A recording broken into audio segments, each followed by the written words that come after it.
São mais de 60 anos dedicados ao jornalismo. Carioca, judeu, escritor, professor e jornalista. Escreveu, dirigiu e lançou diversas revistas no Brasil. Atualmente se dedica a observar a imprensa. A nossa entrevista de hoje é com Alberto Dines. Dines, como a sua formação judaica o levou ao jornalismo? Nenhuma relação. Nenhuma relação. O que me levou ao jornalismo foi até um acaso, mais ou menos, porque, claro, quando eu era criança, aos 11 anos, época da Segunda Guerra Mundial, no colégio onde eu estudava, que era uma escola judaica, e estávamos na guerra, não sei se o telespectador lembra que durante a guerra o povo brasileiro sofreu muito, porque não tinha abastecimento, né? Os navios não circulavam, e antigamente vinha tudo por navio. Então, para evitar o desabastecimento, o governo lançou uma campanha chamada Hortas da Vitória. Você estimular as pessoas a terem hortazinhas para poder produzir verduras e coisas. E as escolas entraram nisso. E na minha escola fizemos uma Horta da Vitória. E dentro do manual se recomendava que essas hortas tivessem outras atividades, jornaizinhos, não sei o quê. Então, com 11 anos, eu fui, e outros colegas, felizmente o líder já morreu, foi um homem importante da televisão, chamado Moisés Veltman. Foi da TV Tupi e tudo, um homem muito importante. E organizamos um jornalzinho, que saía quando podia, né? Era mimeógrafo. E assim foi a minha primeira experiência jornalística. Com 11 anos eu estava no primeiro ginásio, naquela época se dizia primeiro ginásio. Meu pai, que nasceu no que é hoje a Ucrânia, ele, depois eu descobri, mas muitos anos depois, umas carteirinhas de jornalista dele. Ele era muito ligado às atividades políticas e lá, não é? E se você está em política, você tem que fazer jornalismo. Pelo menos era assim naquela época e ainda é hoje um pouco, né? O jornalista, o militante político tem que fazer jornalismo e vice-versa. Você chegou a trabalhar como documentarista antes de jornalista. Como é que foi essa experiência? O meu sonho era, quando eu cheguei na idade de começar a pensar no futuro, pensar seriamente, eu decidi que seria uma atividade artística. Eu gostava muito de escrever, isso tudo, e gostaria de fazer cinema. E aí meti as caras. Eu e uma pessoa que é como se fosse meu irmão, está hoje aqui, Alberto Chatovski, ligado ao pessoal da Estação Botafogo. E nós começamos a estudar cinema em casa. Tínhamos livros de cinema importados, caríssimos, e a gente estudava junto, tomava lição, perguntava, não sei. Íamos muito ao cinema. Eu fiz algumas experiências como assistente de direção, inclusive trabalhei com o famoso Lulu de Barros, que fazia um filme sem roteiro. Ele ia filmando, era uma coisa meio de vaudeville, né? Mas a gente depois começou a pensar em documentários e fomos trabalhar com uma figura importantíssima que valia a pena a gente lembrar, que é o Isaac Rosenberg. Ele é tio de um famoso cineasta, Luiz Rosenberg, que trabalhou aqui no Rio de Janeiro. Eles são originalmente baianos. Fomos trabalhar com o Rosenberg, fizemos um documentário sobre a seca do Nordeste, com material que ele tinha colhido, e a gente editou, ganhamos um prêmio, Festival da Juventude, lá do Partido Comunista daquela época.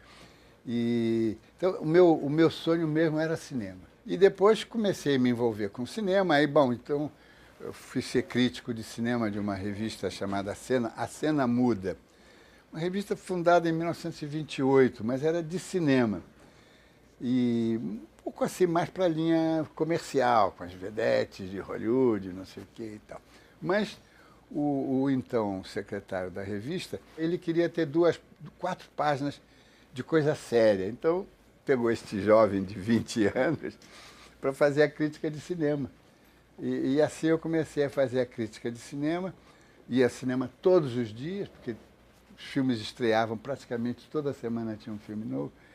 Então eu ia praticamente todo dia, toda noite ao cinema, e metia as caras, estudava. E tínhamos o Cineclube do Rio de Janeiro, o Cineclube do Brasil, que o Vinícius de Moraes foi um dos fundadores.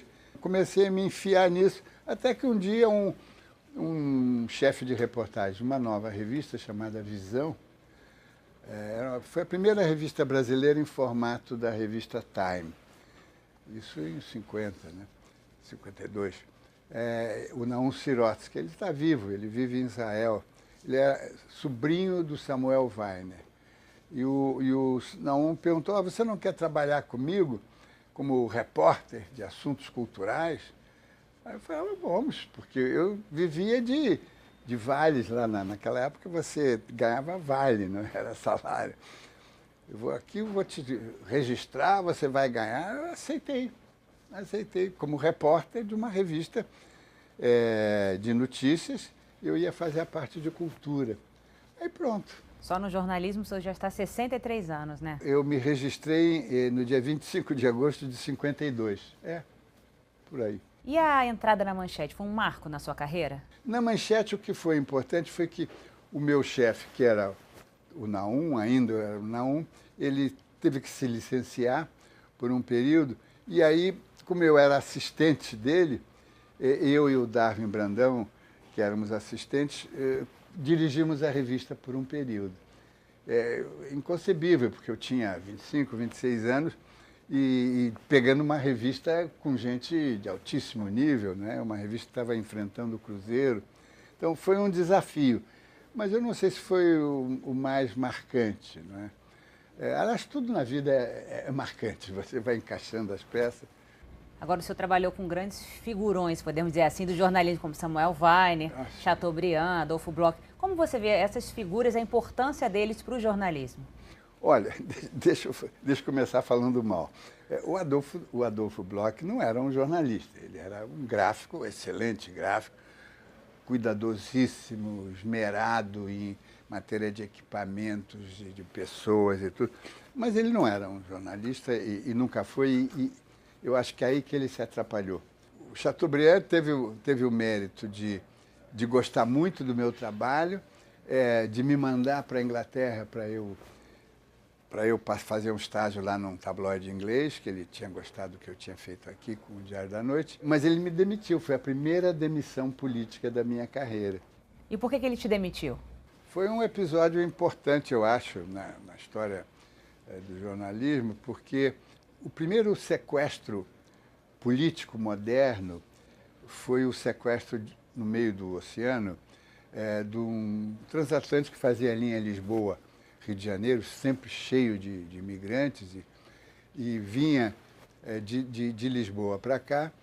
O navio foi sequestrado por um grupo de anarquistas portugueses e espanhóis que lutavam contra a ditadura do Salazar. Não houve morte, não houve nada, apenas eles queriam chamar a atenção do mundo para a ditadura portuguesa, já estava durando muito tempo. E eu, por sorte, eu estava dirigindo o Diário da Noite, do Chateaubriand, tinha feito um tabloide muito movimentado, vespertino, e aí veio uma ordem, não podemos, Chateaubriand, o velho Chateau, não quer que se dê uma linha sobre o sequestro. Eu estava com um repórter, com um fotógrafo que tinha estado no navio, tinha fotografado o navio sequestrado. E o filme estava vindo, porque naquela época não tinha essas facilidades que tem hoje, o filme estava vindo de avião por um passageiro do Recife para cá. Aí eu falei, não, eu não posso perder isso, sabe? É um furo internacional. E aí publiquei. E no dia seguinte fui demitido.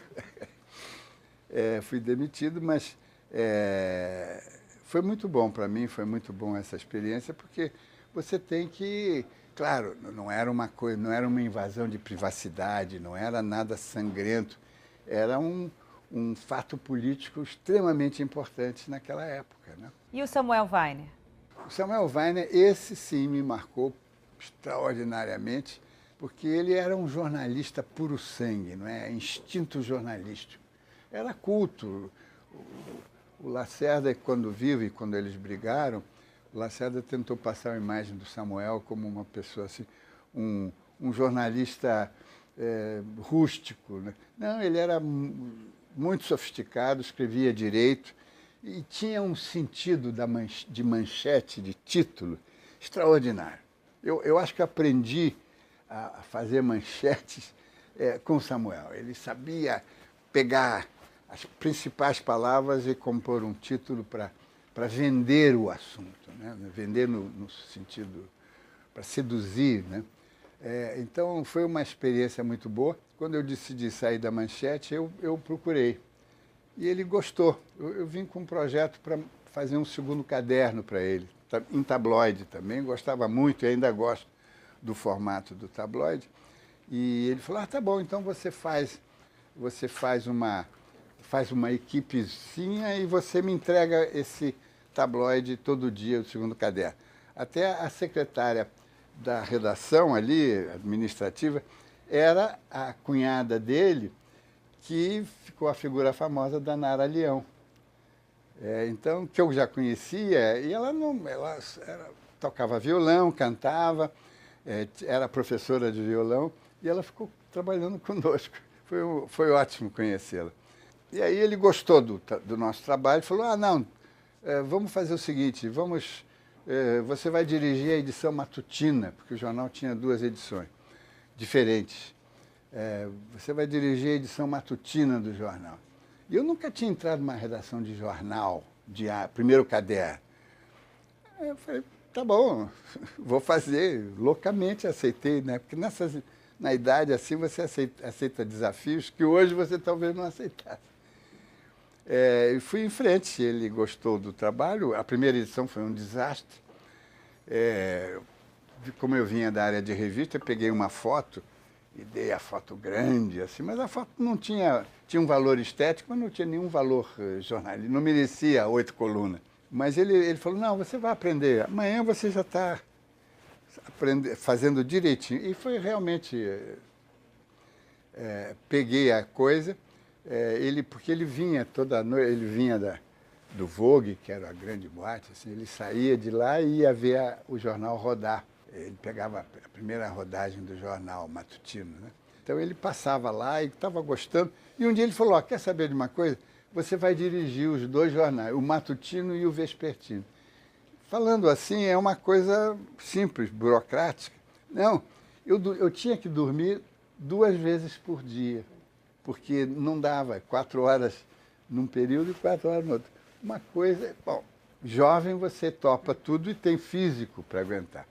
Mas era uma loucura, porque eu ficava, digamos, no matutino, chegava lá 5 horas da tarde, mais ou menos, ficava até às 10, 10 e pouco, ia para casa dormir, acordava às 4h30 da manhã, que vinha um jipe me pegar, e fazia o matutino. Depois ia para casa. Louco, eu estava recém-casado, me atrapalhou muito. Mas foi uma experiência vibrante. E intensa, né? Intensa, como tudo que em volta do Samuel, né? Porque ele era intenso, ele intranquilo, ele estava sempre querendo melhorar, mesmo quando ele acertava, não, agora então se acertei aqui, vamos mudar para... Era uma intranquilidade realmente muito grande. Antes, por causa até da presença desses figurões, como a gente falou, as posições políticas nos jornais eram bem claras. Agora o jornal busca, né, ser imparcial. Como o senhor avalia isso? O jornalismo até então, ele era escancarado. Você sabia que o seu jornal defendia esse partido, esse político, essa ideia, esse grupo, e as coisas ficavam claras, não é? Então eu trabalhava com o Samuel e sabia que o Samuel era getulista, claro, mas ele também tinha grandes amizades no meio empresarial. Sabe? Walter Moreira Salles o ajudou muito, e outros, a Light, também, imagino, o povo canadense, como era chamada, a Light, sempre ajudou a última hora, ainda desde o início da carreira dele. Então, as coisas eram claras. Hoje você pensa que você está fazendo um trabalho imparcial, mas não está. Não está. E aí, para você provar que você é imparcial, você faz uma coisa grosseira a favor de um e depois faz uma coisa grosseira a favor de outro. Mas não é assim, não é equilibrando as grosserias. É você sendo rigorosamente em busca da verdade. Essa é uma atitude, não é você dar uma no ferro, outra na ferradura. Não, não é. É você dar no ferro com correção e dar na ferradura com correção. Aí você cria uma linha de estabilidade profissional, de consciência profissional, muito importante, muito importante. E eu acho que a diferença entre o passado e o presente está um pouco nisso hoje. Na época da ditadura, o senhor tentou manter esse foco na verdade? Por que o senhor chegou a ser até acusado que apoiou a ditadura? Não, essa história está muito mal contada. Quando começou a trepidação em março de 64, um pouco antes até, estava muito agitado o ambiente, eu estava vendo muito trágico, que alguma coisa de grave ia acontecer. Havia um confronto sendo articulado, muito visível. Eu tinha acabado de ver, já tinha lido antes a tragédia, o Júlio César do Shakespeare, e tinha, acho que, visto ou revisto o filme Júlio César, né, que feito pelo Marlon Brando, um filme muito bonito. E eu percebi que tínhamos ali uma situação de tragédia política. Eu falei, vamos começar a pensar, quem sabe, no Jornal do Brasil, com toda a equipe de grandes articulistas famosos, vamos fazer, quem sabe, um livro contando isso. E o título surgiu da tragédia do Shakespeare, Os Idos de Março. Porque tinha lá um momento em que os profetas avisavam Júlio César, atenção para os idos de março. Então o título estava pronto. E as coisas foram crescendo. Não podia imaginar que ia acontecer alguma coisa em abril, como de fato. O golpe se materializou dia 1º de abril mesmo. Tanto que o livro que nós acabamos de editar chamava Os Idos de Março e a Queda em Abril. Foi um recurso para poder não perder o título Os Idos de Março. Então, o livro saiu em maio. Então, nós não, os autores, não torcemos. O livro era profundamente equilibrado. Tínhamos escritores e jornalistas de esquerda, Antônio Calado, Araújo Neto, tínhamos de direita, tínhamos de centro, cobrimos todo o front político. E a mim me coube a fazer o aproveitamento de frases do Júlio César do Shakespeare para tentar criar uma relação. E eu descrevi o ambiente na redação. E o ambiente na redação, evidentemente, era francamente não favorável ao Jango. Mas o livro saiu a primeira edição saiu em maio. Então, o trabalho que nós fizemos foi um trabalho, evidentemente, não pró-Jango, porque o Jango cometeu erros imperdoáveis, ele provocou demais, e ele próprio reconheceu isso, e o Brizola também reconheceu isso depois, mas o golpe aconteceu. E aí, como diz o Brizola, eu vi no outro dia um depoimento do Brizola, na revisão do filme Jango, do Silvio Tenda, o Brizola fala, na realidade, foram dois golpes. Um golpe militar, como todos na América Latina, que pretendia mudar o governo, derrubar um governo, botar outro, e sem derramamento de sangue. O outro golpe foi a ditadura, e isso foi efetivamente.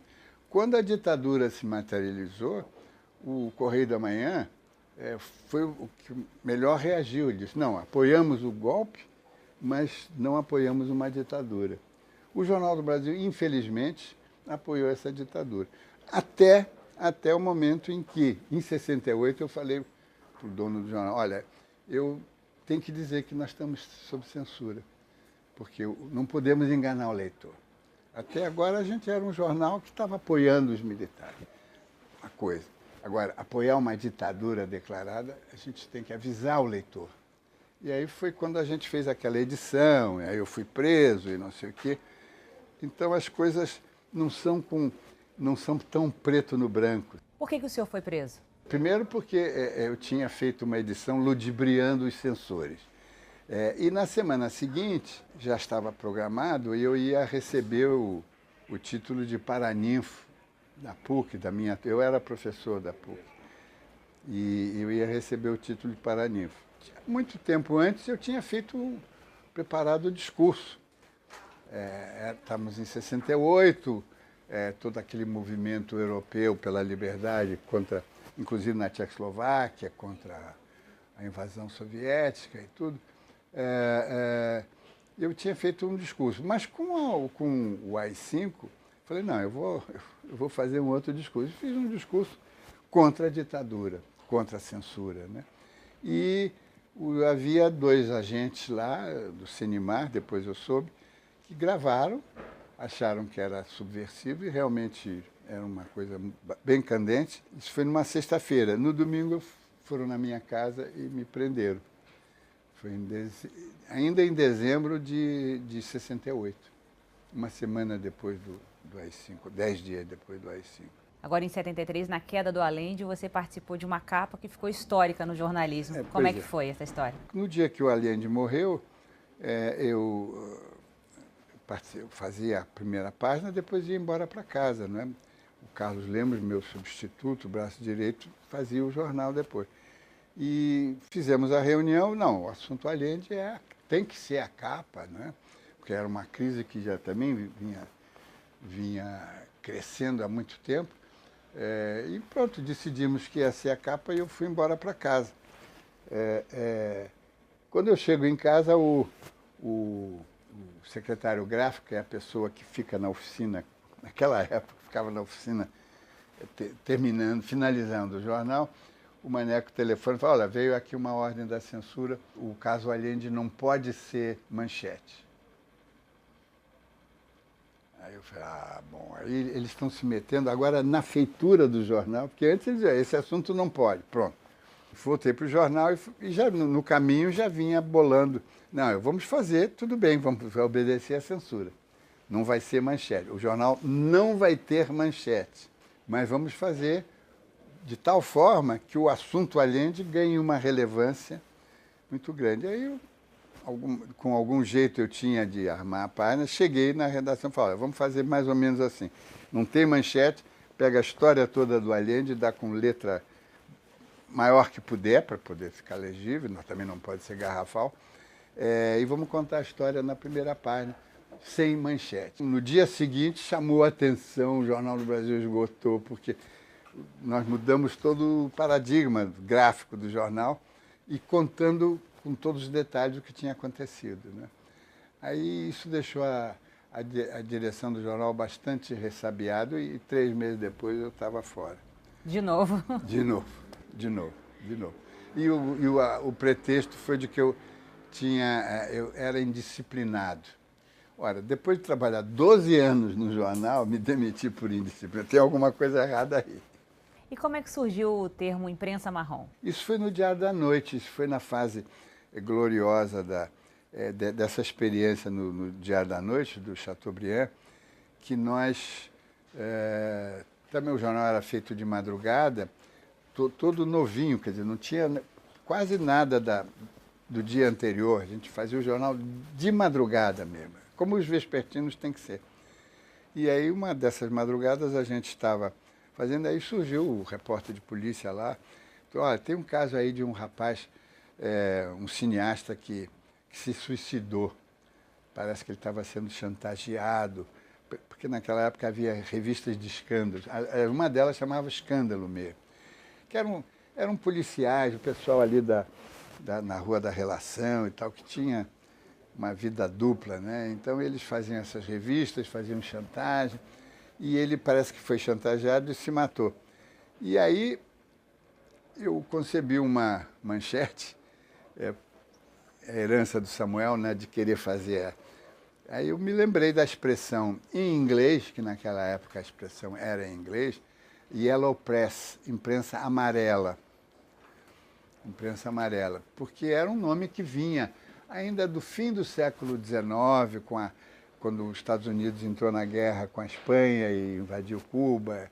Então era uma expressão de jornalismo sensacionalista, Yellow Press.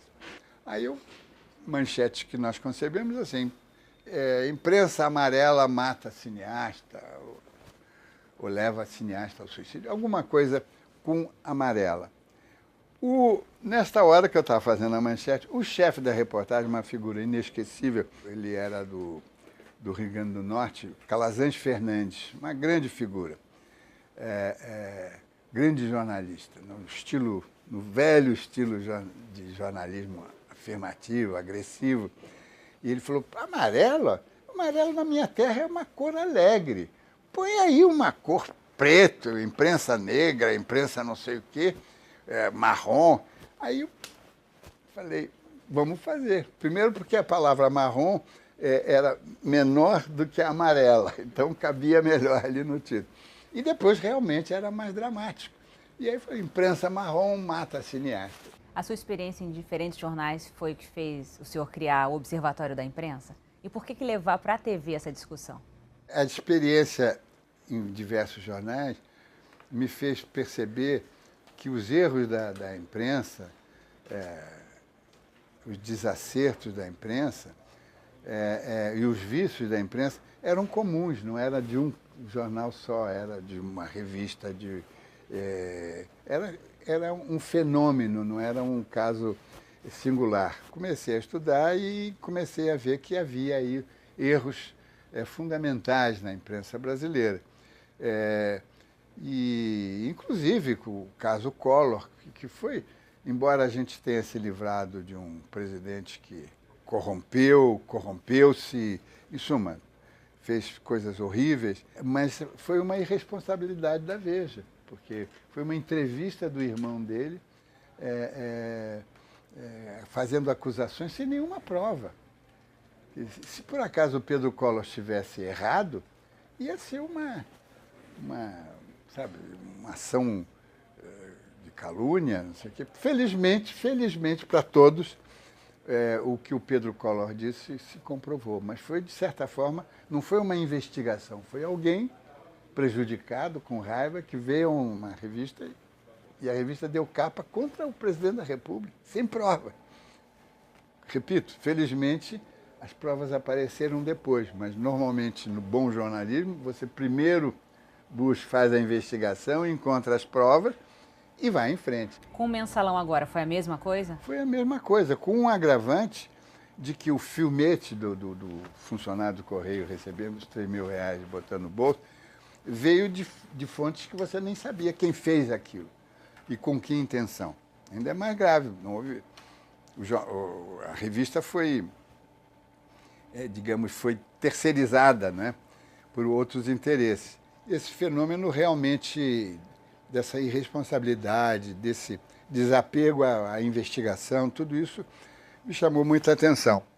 Mas a ideia falou, não, nós temos que fazer alguma coisa de tentar mudar a imprensa, sabe? Deixar de ser uma coisa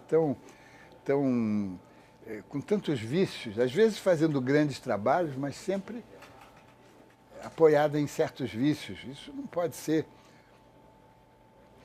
E aí me aproximei do reitor da Unicamp, o Carlos Vogt, e perguntei se ele não queria fazer um centro de estudos.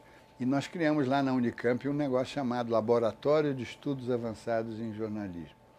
Fizemos cursos para professores de jornalismo, que foi um trabalho sério, de substância mesmo, né? Embora numa academia, numa universidade, mas sem aquele tom acadêmico abstrato que as coisas no Brasil muitas vezes têm. Criamos esse laboratório, fizemos muita coisa, mas eu falei, está faltando o contato com a sociedade. Você não pode estudar o jornalismo sem botar na discussão o outro lado. A sociedade compra o jornal, a revista, liga a televisão, o rádio. E aí tentamos de várias formas e um dos nossos companheiros, Mauro Malim, que estava desde o início, falou, por que a gente não faz na internet? Que estava surgindo, era 95, estava surgindo a internet no Brasil. Por que a gente não faz um negócio na internet? Porque vai ser o veículo de falar com grandes massas. E aí lançamos na internet um veículo que mudava de 15 em 15 dias. Veja bem como eram as coisas. Uma revista chamada Observatório da Imprensa, com artigos. O primeiro artigo principal da primeira edição, que foi em abril de 96, era contra o Sarney. Eu escrevi porque ele não estava deixando a criação do Conselho de Comunicação Social, previsto na Constituição. Ele não queria. E aí eu escrevi um artigo, a coisa foi ganhando um certo volume, e aí entra o destino. Não foi decisão, o negócio da televisão não foi nenhuma ideia, não tinha ideia de fazer isso em televisão. A então TVE, que hoje TV Brasil, me procura, o seu diretor de jornalismo, Alexandre Machado, que é um paulista, mas estava aqui, um jornalista, está na TV Cultura hoje, muito experimentado. Ele falou, por que você não vem fazer um programa na TVE parecido com o Observatório da Imprensa que você faz, está causando certo reboliço? Eu falei, não, parecido não, vou fazer igual, com o mesmo título e tentar. Eu não entendo nada de tecnologia, mas eu via que tinha que haver uma conectividade. De alguma forma, um veículo tinha que falar com o outro. Mal sabia eu que a coisa ia durar tanto tempo e eu ia começar a bater pino. Mas continuo, quer dizer, até hoje a gente continua fazendo o site, que é, digamos, a matriz, onde o panelão onde fervilham todos os debates e as ideias, e o programa que pega a coisa mais quente, mais televisível também, que você tem que pensar no veículo, né? E na sua capacidade de indução. E estamos aí, fazendo já 17 anos, sei lá. Nesses quase 20 anos, a internet deslanchou. Proliferaram blogs e redes sociais. Mas nas manifestações de junho do ano passado, o que nós vimos é um descontentamento muito grande com a imprensa. Como o senhor acha que a imprensa está absorvendo essas críticas? Eu acho que está absorvendo muito mal.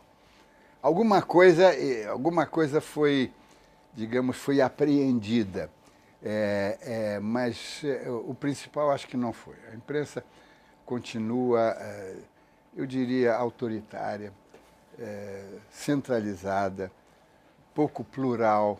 Os três grandes jornais são iguais, com formatos diferentes, formatos gráficos e linguagens diferentes. Mas, no fundo, é a mesma coisa.